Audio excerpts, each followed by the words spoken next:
Good evening, my name is Sam Beisline. Welcome to my YouTube channel. Yeah, it's Tuesday night. I'm down here at Muddy Creek Forks in South Central PA in the Susquehanna Valley. Yeah, that's why I'm welcoming everybody to my YouTube channel. And I'm just going to go ahead and do a little walking tour here before it gets too dark. Yeah, this is Muddy Creek Forks, Heritage Village. And you get a chance to go on the website here and see what we're all about. But this is basically how I got started in my railroad career. Back when the Maryland and Pennsylvania Railroad was being dismantled in the Pennsylvania district between Whiteford, Maryland, and York. There's a group of fellows that went ahead and tried to do their best to save the railroad. And what they did is they were able to have so much cash on hand, they turned around and purchased so much of the footage of the railroad.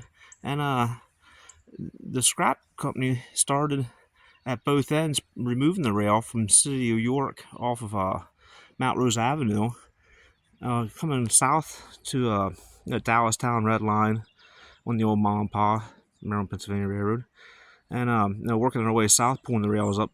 And they started down in Whiteford, had a little bit of track in Whiteford, and they got up into Delta and started pulling northbound, pulling the rail. And all that rail went over to the Pohl Corporation over in Reading. Pohl, he was the big scrap dealer at that time, and he did a lot of the pulling up of the railroads here in the region.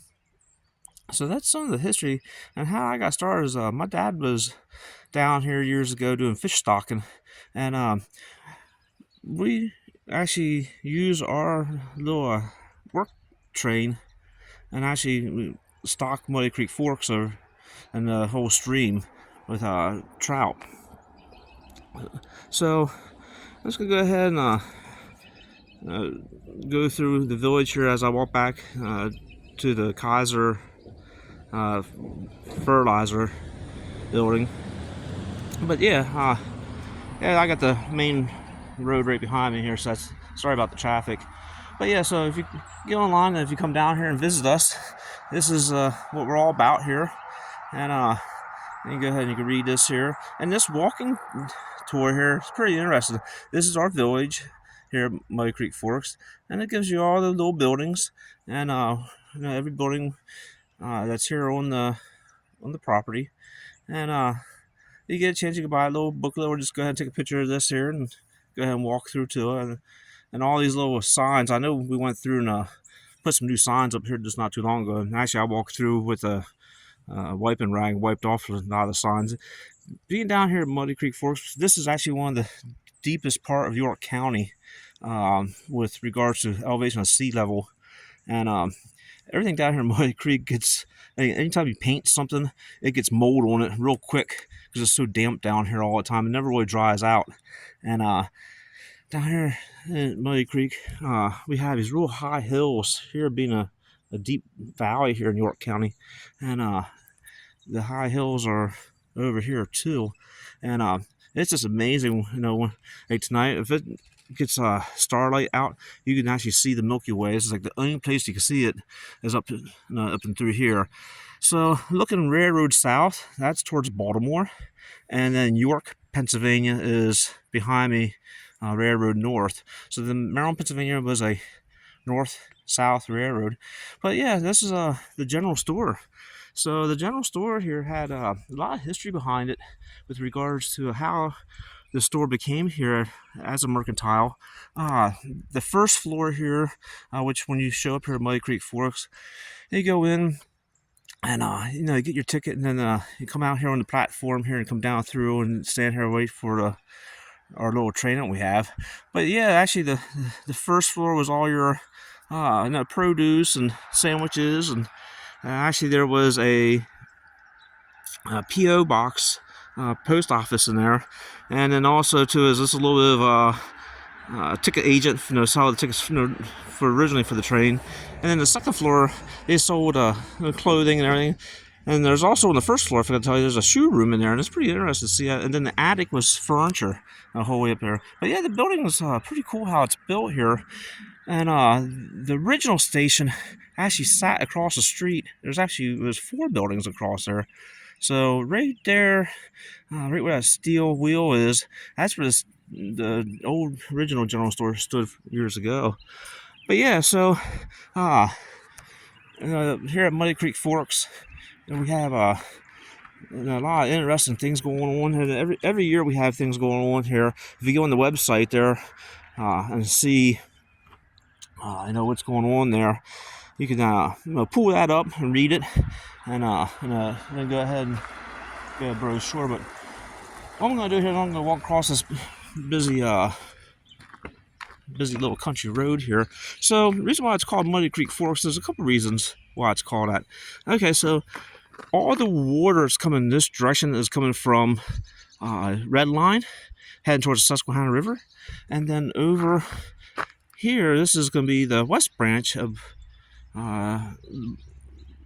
Muddy Creek, and it's coming in this direction. And then the south branch of Muddy Creek is this direction, heading south towards Delta and heading towards the Susquehanna River. So I'm going to walk across here real quick. So yeah, this is how I got started with my dad being down here. And he helped. My dad never really had the funds or the money, so to speak, put towards the help to buy the railroad, but he always had time to come down and help. And when I came along, I was about 13 years old, and I couldn't wait to get down here on Saturdays and Sundays and Tuesday nights, and turn around and do all the work. So no, I'm anticipating as once I retire, I will be down here all the time, taking care of the village. I like help weed whacking down here. There's a lot of weed whacking to do as a volunteer down here, and maintaining the buildings and mowing. Sometimes I'll jump in the mower or mow this field here, and and just things like that. Lots of painting. There's always all kinds of painting to do down here at Muddy Creek. But we had these steps put in. They were an Eagle Scout project in this little stone road, little pathway here, and it makes it nice to walk down that way. You're not up here walking on the railroad rail and fouling our track. So yeah, there's the original mill building, and it's pretty interesting how that thing is designed. And then the real cool building is this building here, the grain elevator. There's actually bays that are built sort of like funnels upside down, and in this building right here. It's pretty cool when you walk inside, and we do have these 2 buildings open to the public here when we're open. And like I said, you can have the little walking tour, and these are the little plaques that you can read, and it tells you everything about what you're seeing here, standing here and looking at. So yeah, it's time to go through and wipe them back off again. So it gets mold and everything down here. It's like an endless battle of mold, but yeah, so grove of bamboo. That's one thing about Pennsylvania. We have these little pockets of bamboo, and it starts at the Mason-Dixon line and head north, and basically Susquehanna Valley, and even close to Philadelphia. If you're on Route 1 in Philadelphia, even along 95, you'll see bamboo. But Pennsylvania has these odd invasive species of bamboo, and down here it's pretty thick with now how big the stalks are, because the stalks were never harvested. This is amazing just how bad. But as you're heading railroad south, heading towards Baltimore, the mile marker we're going to come up to is actually milepost 56, and that's down here at our tool house. And I'll do another video about that, and how the railroad is so windy and twisty coming out of Baltimore. Baltimore was 0.0 on this railroad, and York was roughly about 77 miles roughly, but they had a lot of sidings and a lot of branches too. So if you really include all that footage too, the mom and pa, the Maryland, Pennsylvania was pretty length railroad wise. Coming out of Baltimore, if you add up all the track footage with all the sidings and everything, plus they had wide and they had 3 turntables, one down Baltimore and one Delta and one in York. But yeah, so here's what we got going on for our little train that when you come here to Muddy Creek and ride. Is this little train right here. So right now we got set up for fish stocking. So right here, we'll actually have one more bigger gang car pulling this whole contest. So we're a pool contest down here. And we'll put 55-barrel drums on these 2 carts right here. And then we'll go ahead and put oxygen tanks on.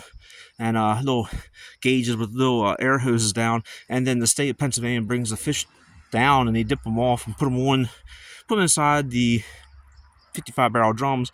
And generally it's retirees that go ahead and bring all the fish out, and they just go ahead and walk across over to the stream and and stock the stream off our train. So we're like one of the last ones in the United States that still uses rail service yet to stock trout with a fish train. That we're it. That we have that as a sort of holding title, and we still do it. Yeah, we work with state of Pennsylvania, and they tell us what days will be down, and we have all of our equipment ready to go, and the volunteers and all the fish guys. And the coolest thing is my dad used to run that train all the time, years ago, and I came down to help. When he used to take me out of school to come down. It was always a fun day. I mean, being around the older generation, and they always bring down little bag lunches and everything to feed everybody. And yeah, they're just fond memories, and memories like that you cherish. That's something. But yeah, so when you come down Muddy Creek Forks, this is what you're riding is from this car here back, and the bigger gang car at the end, that's our older A8 that came from Sparrows Point, Maryland. I'll do a video on that sometime too. But yeah, so we have a Quonset hut here. That's always been here, covering up our bobber caboose. That'll be all leaving here pretty directly, and all that stuff's going up to High Rock. And then we have our older barn here, and we're doing some fundraising right now to raise some money to try to put the barn back as a bank barn. We did a lot of work to it years ago, and what we want to try to do is open up the bottom here. So I got a lot of 5S to do down here to get that all 5S'd out. And like I said, we're going to be removing this, and of course I'll find a home for our trash dumpster. But I'm going to go ahead and try to open all this up like how it used to be. At one time, right here used to be a little bit of a bridge, and the cows used to walk out from here underneath there when this was all open. The cows would walk out and walk down underneath the railroad track through the bridge and then out into the pasture here. And then up here where the stone parking lot is up here, actually it was a tennis court up here. The owners that built Muddy Creek, they were really into tennis, and believe it or not, that they had a tennis court there for a lot of years. So yeah, this is like a home from home. When I come down here, this is like the home from home, basically. But yeah, I just want to thank everybody for watching my YouTube channel. Like I said, it's getting a little bit late here, and I figured I'd do a quick video before I get down inside the shop here and start doing some work here. But yeah, you sit here and like I said, at nighttime it really gets beautiful down here, especially with the stars. I mean, the stars just open up because what happened, like I said, these hills block all the light pollution, and then you can look right up in the sky wise. But yeah, I just want to thank everybody for watching, and I hope everybody enjoyed it. And yeah, spring is definitely on this way here. Birds are all singing, and like I said, that's when it gets nice out to come down here and start doing things, and keep on working down here at the Maryland and Pennsylvania Muddy Creek Forest Heritage Village in South Central PA, Susquehanna Valley. All right, I want to thank everybody for watching my YouTube channel, and we'll see you on the next go around. Thank you.